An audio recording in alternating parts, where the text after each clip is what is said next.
Rhykker talking about Magic Find. We need to talk about this ARPG. Let's react to that. Because I got me some over 80% ink item rarity in PoE 2 now.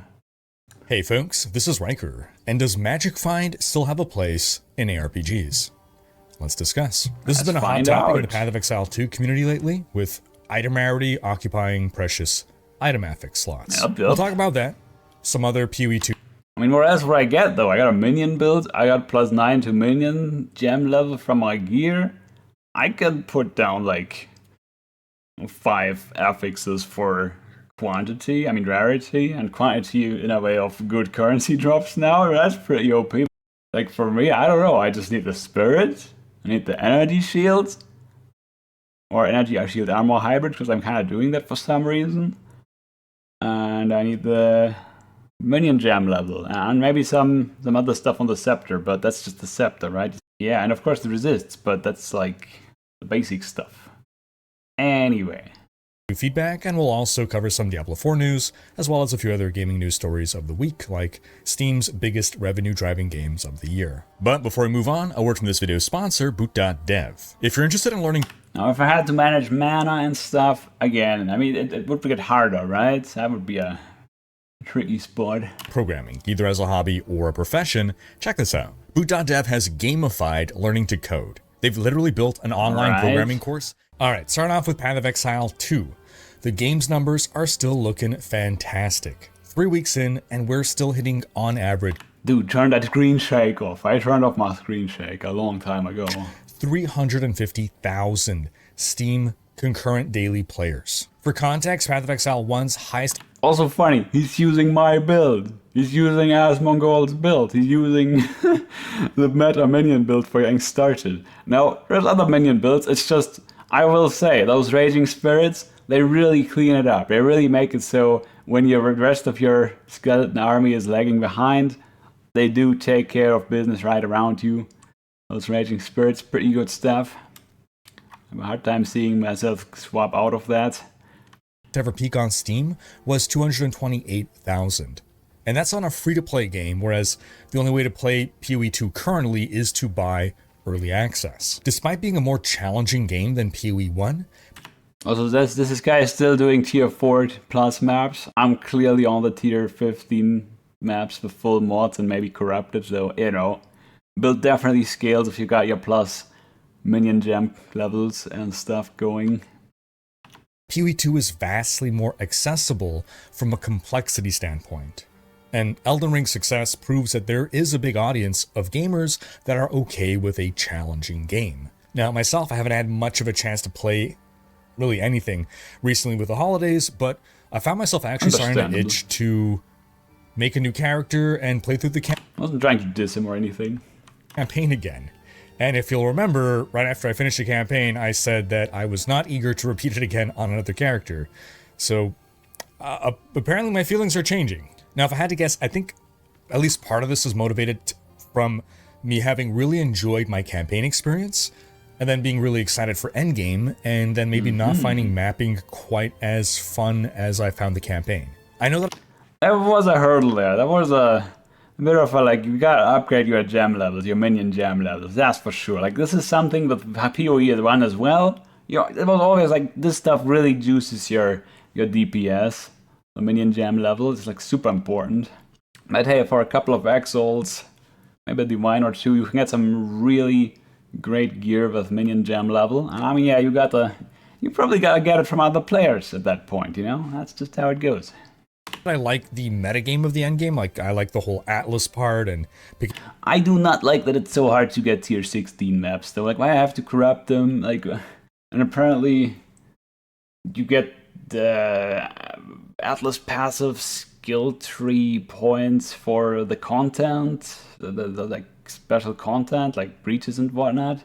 Somehow, maybe you have to get the corrupted maps, and I don't exactly know how that works. I haven't really gotten skill points for that yet, I think.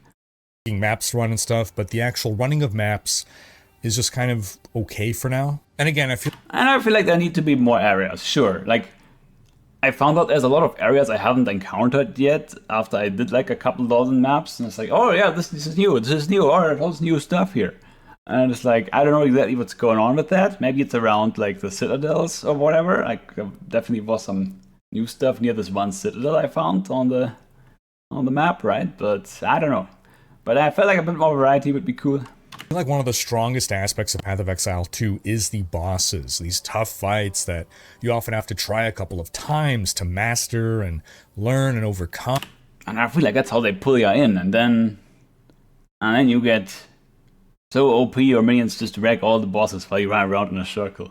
So there is that going on too. The bosses, they're cool and all, and I would love to see like a kind of gauntlet mode. And I mean, in a way, the Trial Master, that guy's content. I mean, they got 3 bosses in the encounter, right? In the 10. I mean, I say 4 if you count the Trial Master himself. In the 10+1 challenge rooms, you get 4 bosses, right? That's kind of cool, but yeah, it'd be nice to see more of that.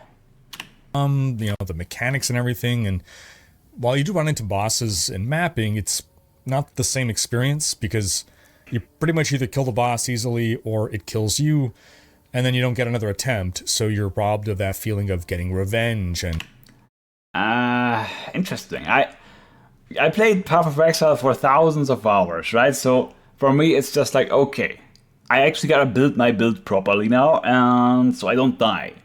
Alright, like, and there was this one boss I ran into that had like super juiced elemental defenses. Took me like 5 minutes to defeat because I was building, I was my freeze mage, and I was just like super hard to kill. I had energy shield and might have recovered a bit of energy shield even here and there, and was just like, yeah, I had to strategically dodge and all the stuff, but like, in terms of survivability, I knew I had to be prepared, right? I built my build properly, so yeah, it took a while, and it was kind of fun because, yeah, I built my build, I have a powerful character, and yeah, they just happen to be really good with the mods they have against my damage type. So, now, of course, yeah, did I fail on the Trial Master first time? Yup, I brought way too little damage.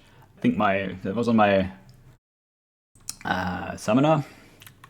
And I think my Hellhound, I didn't have the healer skeletons yet for my Hellhound.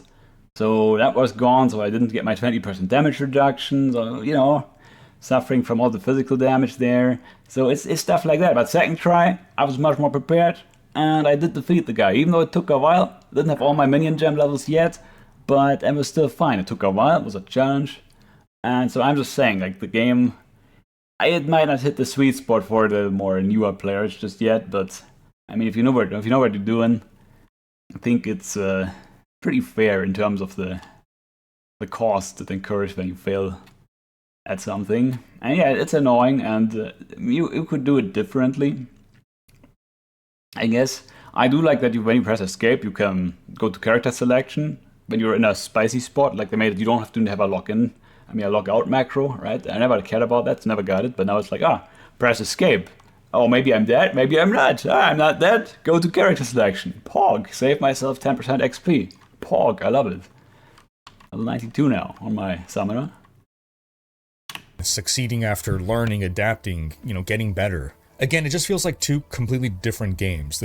And I mean, you have seen all the bosses already, right? From the story, and now there's the maps, and you know the bosses already. Now you can itemize, and it definitely changes a lot, right? And I'm saying, maybe there's a better way to do this with the teaching players that you don't need to rip all the time. Maybe you shouldn't rip all the time. Maybe make a build so you don't rip all the time. How about it?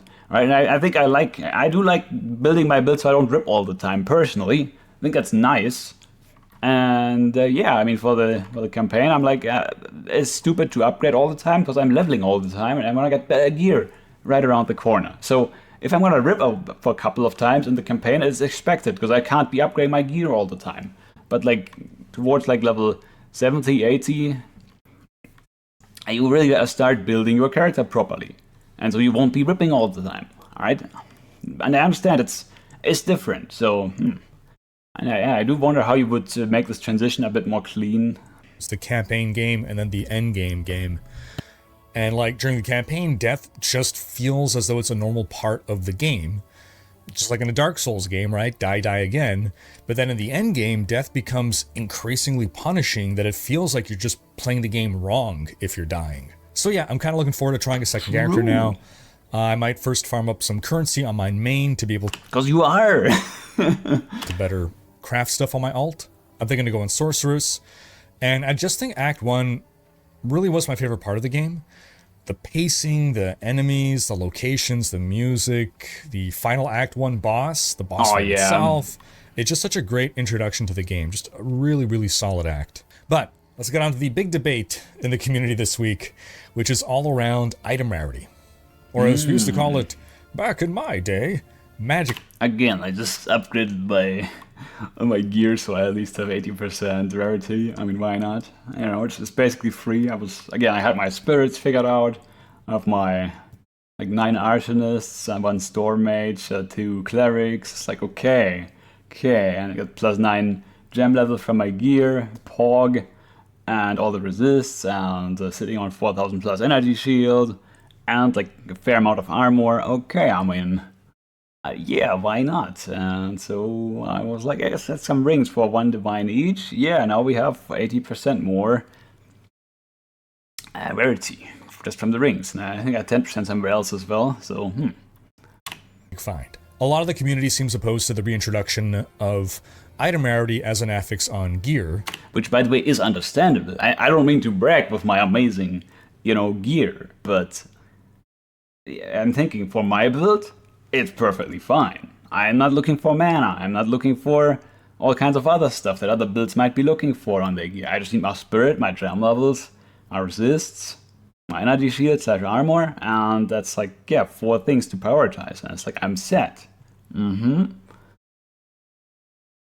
And yeah, so can easily squeeze in some rarity there.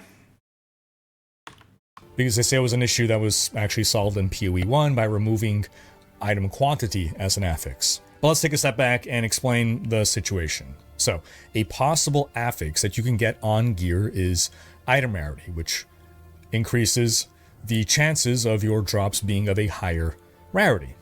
Simple enough. You stack a bunch of item rarity on your gear, your drops will become significantly better. Item rarity. I will say, adding more rarity made me be like, okay, you know what? I'm done picking up random yellow items. I was just going back to town before that already, way too much for random yellow items. Get me some gold. I got 6 million gold. What am I supposed to do with that? And so, after I got more rarity, I'm like, okay, now this is the point. This is the cutoff point for me picking up random yellow items. We won't be doing that anymore. And it made my game experience a lot better. A lot less going back to base and just defeating hordes of monsters. Pog. So these kind of parts of the game can encourage you to change things up. So I mean, I'm not trying to justify item rarity, and again, it's probably a problem for some builds that need way more stats than my build, but there's something to it, right? It increases the chance for an item to be converted to a higher tier. So more magic items, more rares, more uniques. Even the quality of affixes on your gear can be higher. But this also applies to things also more currency drops. It's like maps, so your maps have a better chance of rolling as rares, and even currency. Your currencies have a better chance of being upgraded to a higher tier of currency. So in short... Which, by the way, I think a lot of people didn't know, because it was mentioned somewhere on some dev stream and probably get all over the Reddits and whatnot, but who reads that, right? And so I was just... I heard about it, forgot about it, and then I remembered when people were asking about, why you dropped so many exalts, what's going on, on other people's streams, right? And I remembered, yes, rarity is now also basically quantity for good currency, Pog. And yeah, so I got some rarity, and let's just see what people think about what that means to the game. This is a really powerful affix. And it is. People running endgame do comparisons of no item rarity and stacking item rarity on their gear, and the difference in drops is night and day. So why is this a problem? Well, like I said, it costs an affix. Technically multiple affixes, you want to stack it wherever you can. I got 5 affixes committed to rarity, personally. 4 on the rings and 1 on some random piece somewhere else. And I haven't upgraded my build yet. My build is complete crap. Alright? It did got some resist, and that's it. Don't even have a second charm slot. I really want a second charm slot for... I think I got anti-freeze. Anti-stun would be nice to have. Maybe anti-shock. Giving up either more damage or more survivability for better drops. In theory... but it's not like a big deal, right? So, This is a cool concept. I remember getting my first major magic find item in Diablo 2 and being wowed by it. Oh man, you mean if I equip this dagger, I get 100% better chance of getting magic items? That's awesome, right? Yeah. Well, in practice, weakening your build in order to get better drops just isn't fun. What you gonna do with your ring affixes? What are you gonna do as a mage? As a not mage, but and probably also as a mage, but as a minion build. For me, it's just another way to scale my experience, right? And I was like, yeah, now I don't pick up the yellow items. Before I do, now I don't. I got more magic find. My experience got better. Didn't diminish my performance of my build. I have my resists. I got plenty energy shield. I got my plus 2, 3, 4 minion gem level somewhere else. Amulet, weapon, helmet, yep. And then there's the belt, there's the hands, and there's the boots, and there's the rings. Alright, and the body, of course, is energy shields or hybrid, whatever that you want there. Actually, but again, with the energy shield armor, and yeah, it's like it was just another vector to scale my build and mix it up, and I rather enjoyed it. So again, different builds, probably different experience. An ARPG is a power fantasy, and lowering your character's power in order to get better drops is just not a fun trade-off to make. And fair. In theory, it's an interesting build choice, but it's not fun to play. Ultimately, we're chasing power so that we can get good item drops as efficiently as possible. But so for me, it's like now I spend a couple of divvies on my key damage weapons items and on my magic find. And now I can like look for, instead of going for things that cost like 1, 2, 3 divvies, I can now, scale my currency income and maybe look for things that cost like 10 divvies, right? It's like, maybe if I keep playing this, I can then pick up like some really high-end gear at some point. I don't know, like I've seen some amulets that go for 30 divines in terms of amulets I actually want, with the minion gem level, with the spirit on there, and some other good stuff, and it just can get really expensive on the amulet slot, right? So, gotta make some compromises till you got a couple dozen divvies for that. So I just got an amulet for like 4 or 2 or something divine, right? And it's like, it's the max realistic, I think it was the 3, it was plus 3 minion gem level, and I was like, okay, got plus 9 from helmet, plus amulet, plus weapon, right? That's 2, 3, 4, it's 9, and it works. Alright, and now if I wanna upgrade sometime, well, I got the rings with the magic fight for 1 divvy each, and you're gonna get a couple dozen divines sometime. I don't know. Kind of what ARPGs boil down to. And if the most efficient thing is to lower our power and stack magic find instead, if that's what results in a higher efficiency of loot acquisition, that's not the most fun way to play the game. Worse, it further Again, the game, at least as far as my build is concerned, is balanced around that you just don't really get that power out of that clearing power out of anything besides your scepter, helmet, amulet, right? The other stuff is defensive or some kind of utility or whatnot, right? So, like, and that's the thing. You're gonna get your resistances capped mostly, right? I mean, sure, I'm like at 60 something chaos res, but everything else capped, and with a bit of overcap too. I still got 2 empty slots for runes in my build as well. Like, I don't have a rune on my head and on my hands because I'm like, I got 4,400 energy shield and 4,000 armor. It's like, okay, I mean, what do you want me to do? And I can help my shield up if there's projectiles flying my way. Pog. Like, what do you want? Anyway. Defines what the best meta builds will be. It's no longer just about having enough damage output and survivability to take on the content in the game. Now it's also about having so much damage and so much survivability that you can sacrifice a good amount of it to stack item rarity. Now, again, I do wonder, like, how do you... Like, it's not like you're gonna get lots of energy shield and armor from your rings and belt. I mean, there's some armor on there, sure, on the belt, and maybe some energy shield on the rings, but not really. It's like not really important. Alright, so, and on the weapon there is no magic find, right? And on the body maybe there's magic find, but you wouldn't get it there. So you got these slots in terms of equipment where it's like, okay, I mean, I got 2 rings that both have 2 affixes each, and with magic find, right? Because it makes sense. So I don't really feel like I gave up a lot in terms of my power potential at all.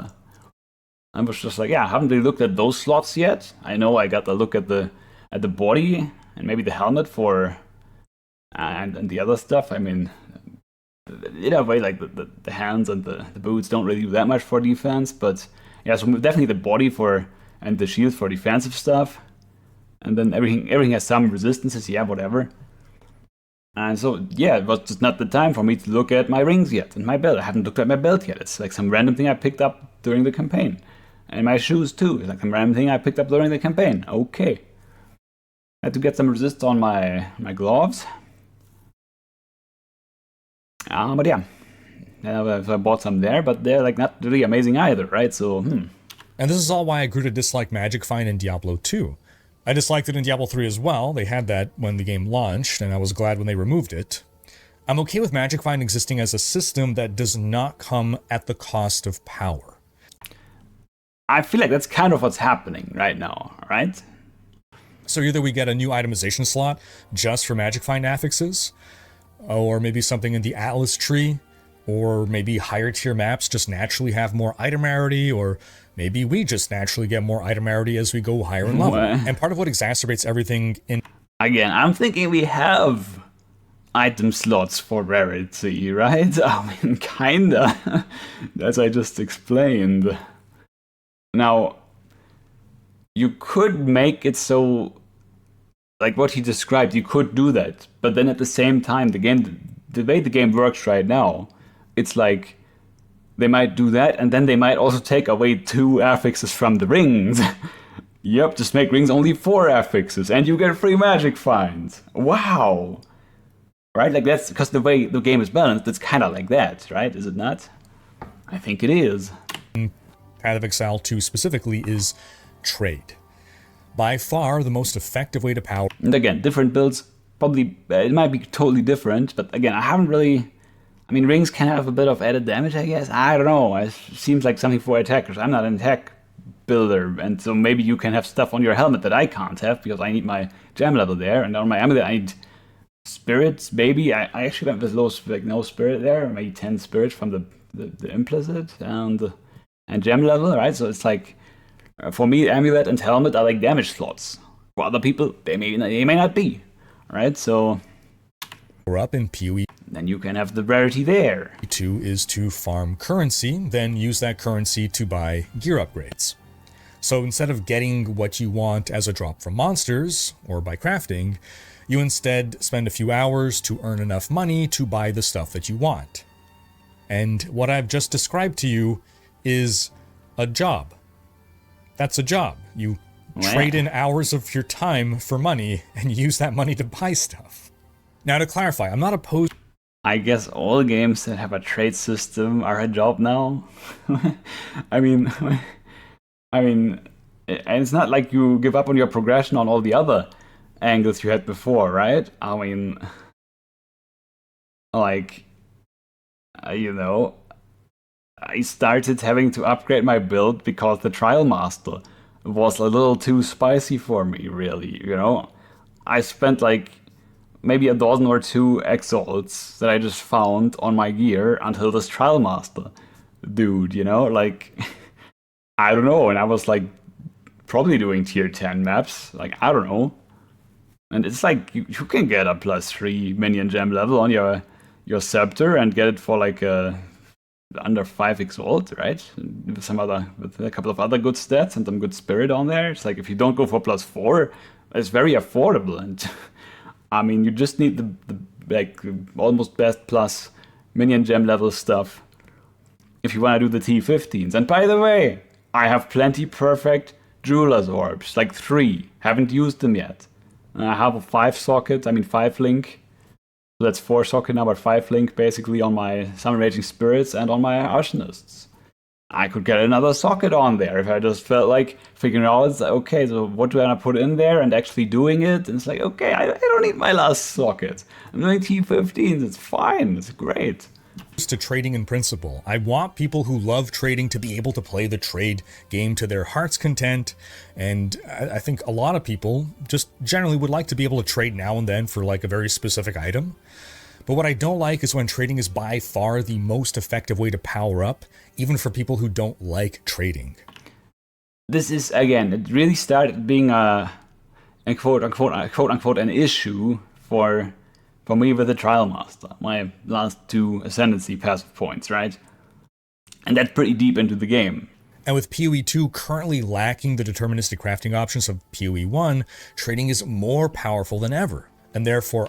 But also the gear requirement isn't so tight, come on. And then when you start endgame, yes, it is expected of you to pick up some key items that boost your damage, which may not be very intuitive, again, I'll grant that. You just gotta pay like 5 Exile to get a decent million gem level thing, right? It's expected. And it's not communicated. Problem, sure. Item Rarity nets you more currency per hour, meaning you can buy better stuff quicker. And even for solo self-found players, currency is what we use to upgrade and craft on our gear. The difference is, if you trade, then all of your currency that you find can be spent meaningfully on a shiny new piece of gear. But if you're self-found, then most of your currency is basically getting thrown in the garbage because you're just slamming and praying, hoping for a good affix roll, and then junking the result most of the time. So just everything about the system favors trade players. Compared to PoE 1, it just seems a lot more relaxed. Maybe it's just the Fire Summoner build, I don't know, but... Alright, I mean... Is it like the resistance hit isn't that big compared to PoE 1, for example? And you still get some pretty good resist on your gear. Right? I don't think it's minus 60. I just felt like it's a bit more generous in terms of what you can get away with. In terms of your gear. Here's the thing. Last Epoch solved all this. Whoa. First off, they don't have magic find on gear. Second, your character can join one of 2 guilds. A trade guild or a self-found guild. Oh yeah, that and people thing. from either guild can still play with each other, but if you're in the self-found guild, you can't pick up other people's drops, they can't pick up your drops, and you can never trade. But you get better magic find in return, as well as the ability to further tailor what kind of drops you get. So what he's saying is that solo self-found should be buffed. And the thing is, the problem is most people don't play solo self-found. Right? Alright, this is like really not very, like, this is not the reason why people may be having questions as to Path of Exile 2 and their experience, by and large. Now, should it be that maybe solo self-found, they need more love, some attention, some good stuff going on there? Sure. But it's not very high on my priority list, or most people's, I think. It's a brilliant solution. And yes, it's still more efficient to play in the trade guild, but not by so much that it makes the self-found guild feel terrible. And by the way, you choose solo self-found because you want more of a challenge. You know, you could reduce the amount of more of a challenge you take on, I guess, with more magic find. Okay. And I mean, there's something to be said for maybe it's not a good idea to split the player base like that. Like, it's a totally different game at some point when it's like, okay, well, you get like double drops on the solo thing, and but if you wanna do some build enabling uniques that you wanna farm for, it's like you wanna play trade. It's like, I don't know. I feel like the commitment of going solo self-found is just it's too big in a way for me to do it anyway. And I mean, if you want to do it, I mean, maybe you should get some help. Sure, some additional benefits. Yeah.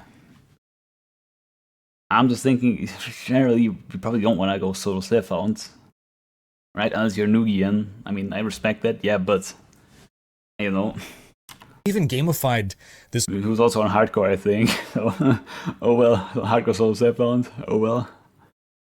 This whole system by letting you progress through upgrades in your guild so you can change your magic find stuff and alter it and enhance it. A lot of us play ARPGs to experience gear progression through gameplay, not by going to browse items in a website. And Right now, PoE 2 isn't designed to serve our tastes very well, but a few changes can get us right there. And speaking of trading from a website, I know the devs never wanted to add an in-game trade house in the past because they felt that trading needed to have friction behind it in order to...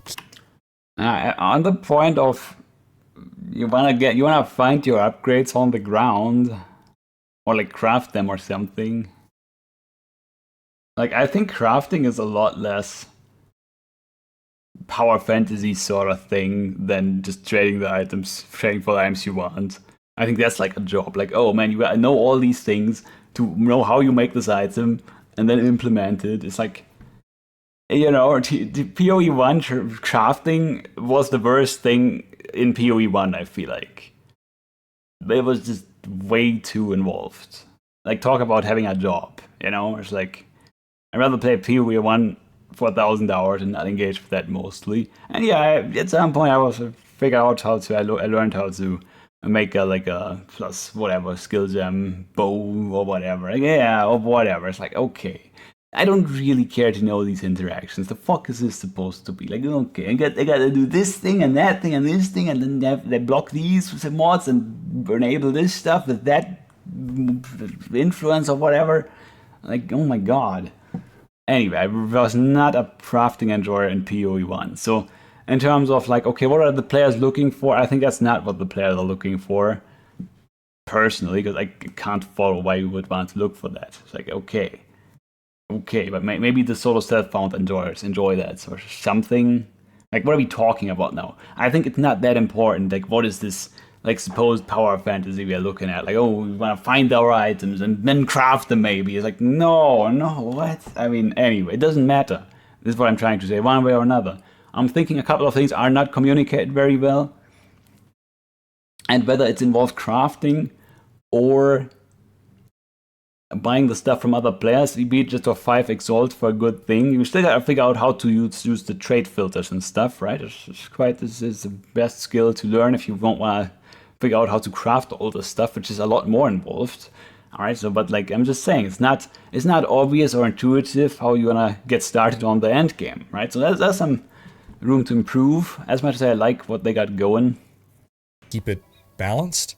Basically, the more miserable it is to trade, the less you are going to trade. Therefore, trading isn't as OP. And I've never been in favor of the idea of making an experience unpleasant on purpose as a solution to something. I've always felt that it just meant we haven't yet figured out what the best solution is. And again, last epoch, they found it. If you have the self-found guild, then there's no need to keep trading balanced against it, and you can have the in-game trade house and not worry about adding friction to it and making it less desirable for people that aren't trading. And I'm actually really hopeful now for something like that. Let's think this through for a moment. Has last epoch found the solution? I mean, I guess they do communicate to people that, yeah, you can get some loot if you want to do the solo self-found, which you may regret, and I think there's ways to stop being solo self-found there, right? I forgot how it worked, but, you know, and then there is the part where you have an auction house, and the thing with the friction, I feel like the friction isn't really, like, I don't think the argument is friction, actually. The friction is with learning how to craft a big bow, a powerful bow in PoE 1 or whatever, like craft a powerful item. That's where the friction is, learning this stuff. And learning the stuff, how to operate the websites, to put the right filters and stuff, and that's also friction, right? It's not that it's on a website versus in-game. If it's in-game, it's just a maybe even worse UI to set up your filters and stuff, and like save your searches, right? Like, I mean, I can just save the URL for a search and to have all my stuff set there, right? So in a way, I think the way the trading works with websites in PoE 2, it's just fine. It doesn't have to be in-game. The fact it's not in-game, it doesn't really add friction. The friction is how do you operate the thing, which again, it's not ideal. And then giving people more loot to play solo self-found is not a solution to that. So I'm not really sure what he's talking about. They found this solution. I mean, it's probably better for people who want to play solo self-found. Yeah, I'm open for that. But then maybe the problem is that if you want to scale your build into endgame, you want to look for those plus gem levels All right, I mean, and then you don't find these, so it's like, I mean, but then it's about making builds involve gear that's gonna be kind of increasingly rare as you go later into the game. So in a way, it's core to the game that yes, at some point you will be increasingly looking to buy stuff from other players versus finding it yourself, because it's just increasingly rare. So I think there's a real question: how do you quote unquote solve that? Right? I think that's at the heart of the issue is, yeah, as you get stronger, you have higher requirements for getting even stronger. And if not, then the game is actually just gonna be like really boring, because it's like, oh, I have my perfect build now, and now 5 levels later, you enable like better mods and take out some of the worst mods, and it's just a dumb loop. Like you just keep cycling your gear up, and it's like, I don't know. It just would be automatic or something, right? And so I guess you could make it more automatic, quote unquote, by making plus gem level mods more common, right? Like that would be an approach to solving this problem specifically. I'm not sure that's a good solution though. Like there may be something too that's the part that you have to eventually get gear that is so rare that you have to buy it from other players or craft it or something, right? I'm not saying we shouldn't have PoE 1 level complex crafting again, although I don't like it, but hey, somebody else can deal with that, so Coming to PoE 2, because Jonathan Rogers said in an interview 10 months ago, quote, "People will no longer accept an ARPG that doesn't have instant buyouts for a trade system. So therefore, we will need to change. We have to move with the times." As for instant buyouts, I don't care.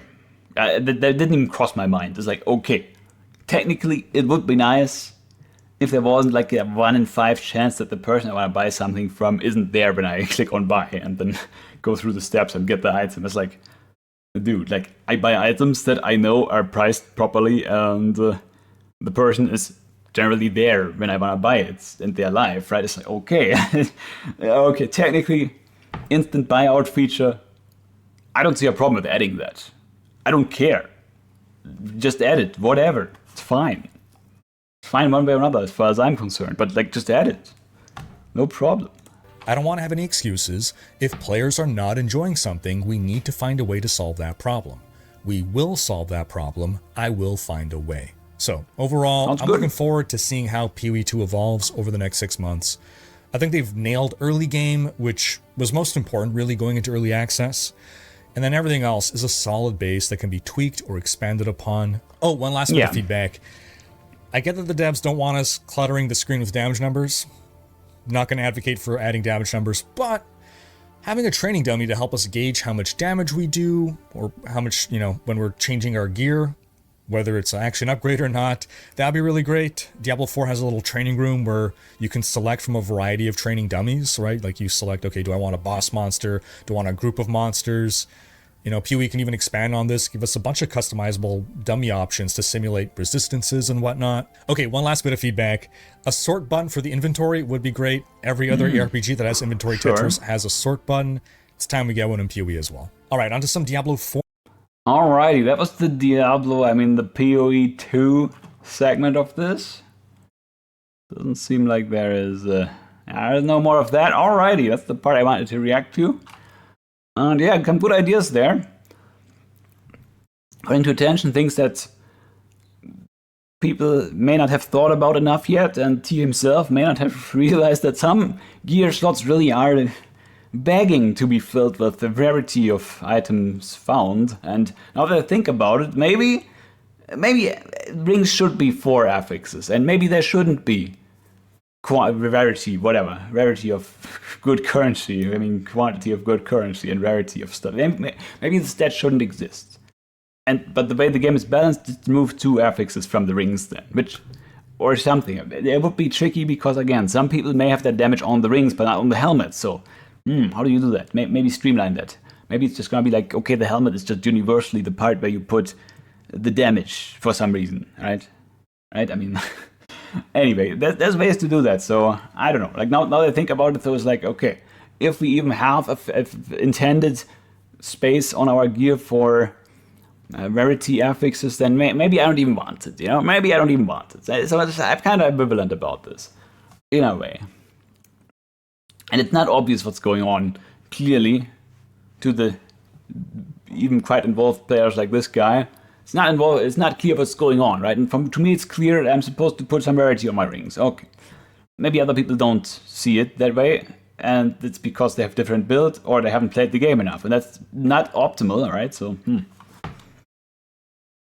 yeah, maybe there's something to be done here, maybe not. I don't know. I think it's an interesting topic, and I look forward to seeing what the devs do, how the people increasingly gonna talk about this, and maybe tell me in the comments how you feel about the item rarity situation in PoE 2. Anyway, one way or another, I will link the vid below. Leave them a like and a sub and all the good stuff, it really helps. And also over here, like and sub appreciated, whether you like the vid or not. I mean, maybe you should also tell me why you didn't like it if you didn't. But anyway, hope you have a good one out there. Again, good health is number one. I like to remind everyone. And all the other stuff. People are awesome if you set them up to be. And they're delusional if you set them up to be that. It is what it is. Anyway, hope you have a good one. Stay safe out there.